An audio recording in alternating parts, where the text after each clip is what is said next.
Hi, my name is Amadeo, and this is my sport practicum final, going over my internship at Get Large Garage. So just a little overview of the company.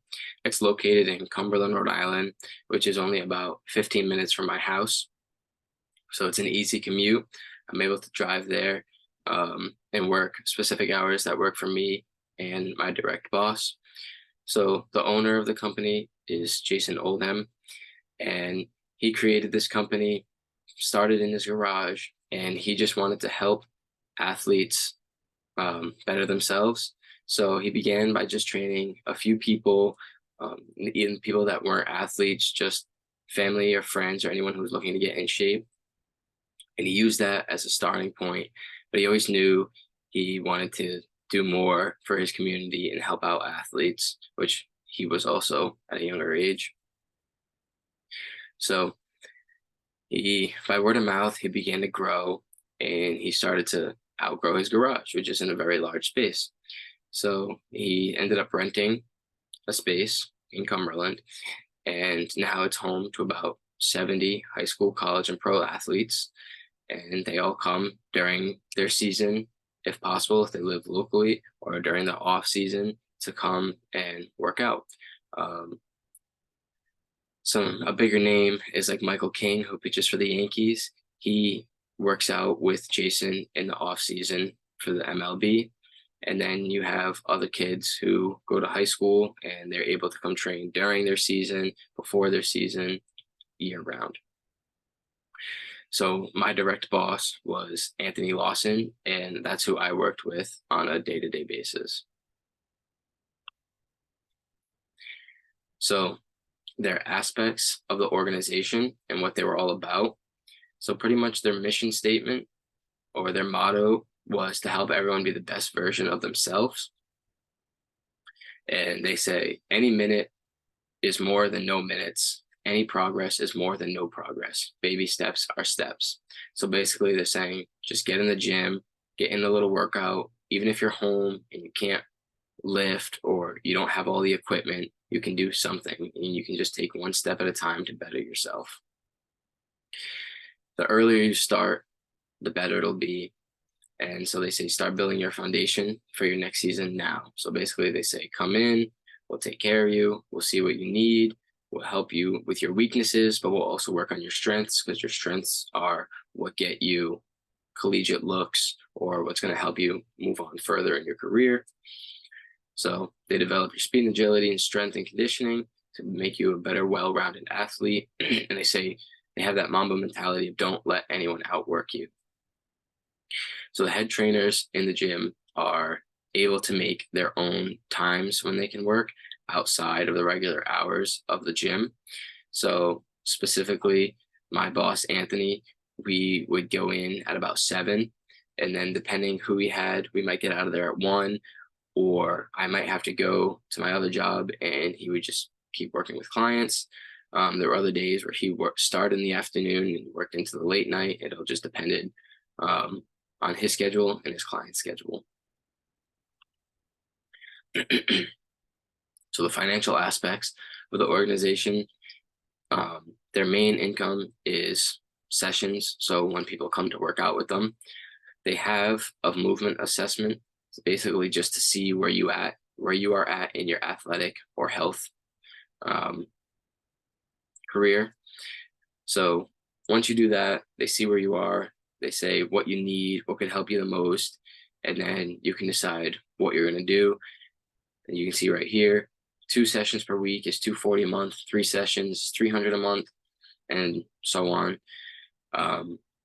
So that's their main source of income, but they tend to try to get longer blocks because they want a continued income. It's always hard if it's one day you have somebody, they might not come back. So the more they can tie you up for long term, the better it is for them. But it's also going to benefit you because you're going to come back. You want to make use of your money and you want to get better. So something they could do better is they are renting a space. So they could potentially try to buy the space. So that's one less expense, but then they will have a mortgage and whatnot. but if they own the space, you're able to do more with the space. So that could be an advantage for them. So their marketing, their main things are word of mouth and Instagram, honestly. They have a pretty good Instagram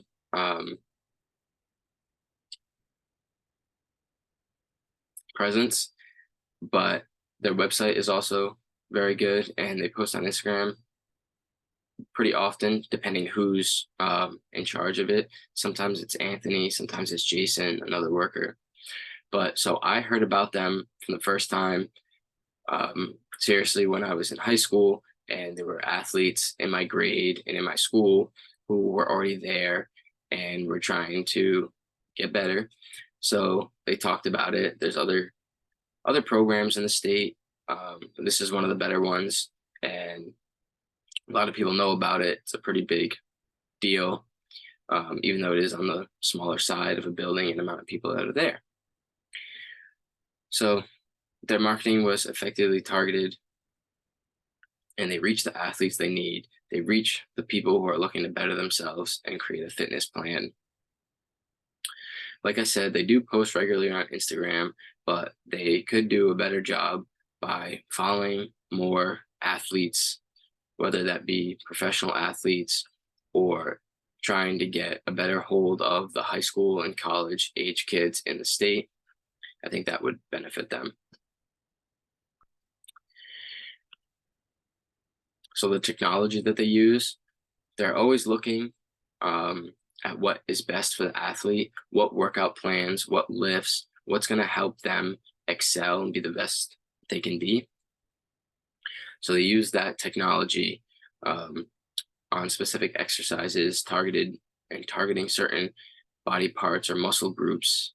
And it's also, they look at technology of how to recover better, because recovery is a huge part of working out and getting better. They don't, as a smaller company, they can't just go out and always buy the best machinery. So they make do with what they have, and they keep sharpening themselves. The technology is them researching and seeing what's best.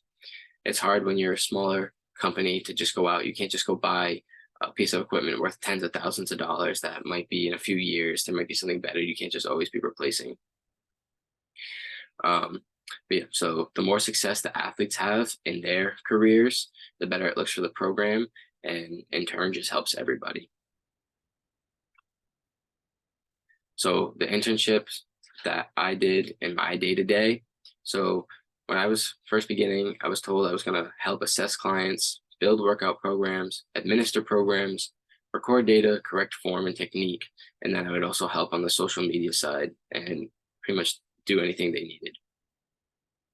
So the first couple of weeks it was really simple. I was just collecting data and sitting in on workouts and just learning and seeing what Anthony or Jason do on a day-to-day basis. So after a while of collecting data and sitting in on workouts, I began to help build the workouts, not really giving them my input, but them saying, oh, you've seen this person do this and this, and you've seen someone slightly more advanced do that. What should this person add? They were like trying to get me to understand the program and build on it. Obviously, throughout my entire internship, I really didn't make anything on my own. I always had help, so I wasn't worried about sending somebody down the wrong path.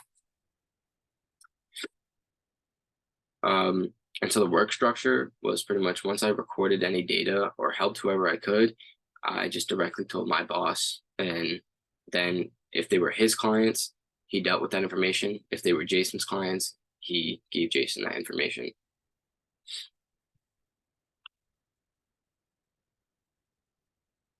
So the significant areas, I would say, for me, I needed a lot of help with the form and technique when lifting, because as a retired collegiate athlete, even when I was in the gym, I did struggle sometimes with form and technique. I didn't always know exactly what should be doing.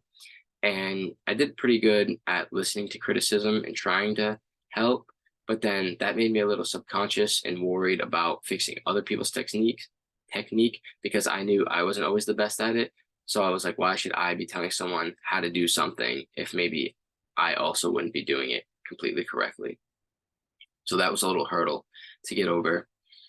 Um, but yeah, learning more about rest days, even though I did have a good amount of knowledge of that from running in college, everything, I mean, different sports need different kind of rest. So that was something to learn.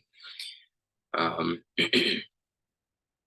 so keeping track of the data helped me for my individual goal of being able to play baseball again. And I saw what other people were doing and I saw what I would need to do in the future. So that was actually a really cool aspect of the internship was I was using it to fulfill a requirement. I was also using it to hopefully help me one day. And the two most important things I learned were how to build a program more so for myself than looking at someone else and seeing what they would need, because I'm still not completely confident in that. But knowing what I can do better and help myself was a really big thing for me. And then working with different groups of clients who might be in different sports or different backgrounds, just be able to work with everybody and then give constructive criticism out in a way where people respect you and want to listen to you and want to work with you. That was definitely a big thing for me. So, like I said, with the challenges and the success of my internship, the recording of the data was the easiest thing to get a hold of. It was literally just putting numbers down on a sheet, keeping track of them, seeing who was good at what. And then taking videos for social media was relatively easy, but I wasn't always sure which videos I should be using, maybe who is better at something. So should I use their video or should I use somebody that's new, that's trying to like show people like it's not just for professionals? That was a little hurdle. And then trying to teach proper technique. Like I said, when I wasn't always the most confident, but I knew what it should look like. That was a little bit of a challenge. And then, like I said, building programs was definitely the toughest for me to learn because everyone needs something different and their body, even if they're working towards the exact same goal, everyone's body's different and you don't know always how to help them best succeed. So that's something that I would continue to work at. And then to describe what I learned from this experience, it definitely sharpened my people skills. I think I am a people person. I'm good at talking to people, but it's different when they're looking at you for help, or it's almost like you're their boss and like teaching them how to do something. And like I said, distributing constructive criticism, not just criticism, was huge. And then it also helped me with time management skills because I work full time at a hotel. So I was able to do both. And then this was the first time I've ever had to directly report all my findings to a superior. So that was something different. It wasn't really hard. Um, it was just making sure I did everything correctly. Um, and then for the future, I'll definitely be able to use recording data and giving it to my bosses. I'm sure that's going to be everywhere in life.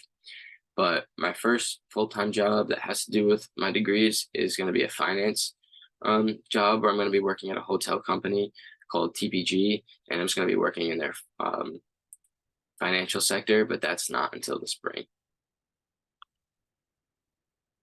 So my future plans, more on the immediate side, I'm going to finish my season at this hotel, work a little bit more at the gym, continue taking grad classes.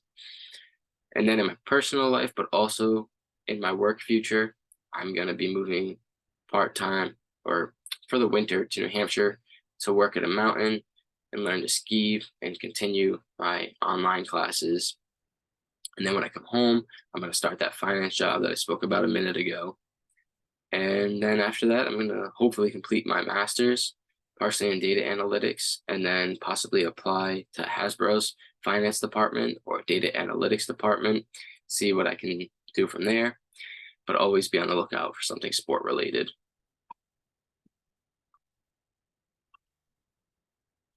So in conclusion, Get Large, Go Barrage was one man's dream that turned into a success story for so many athletes that help them at the high school level, collegiate level, and even some on the professional level.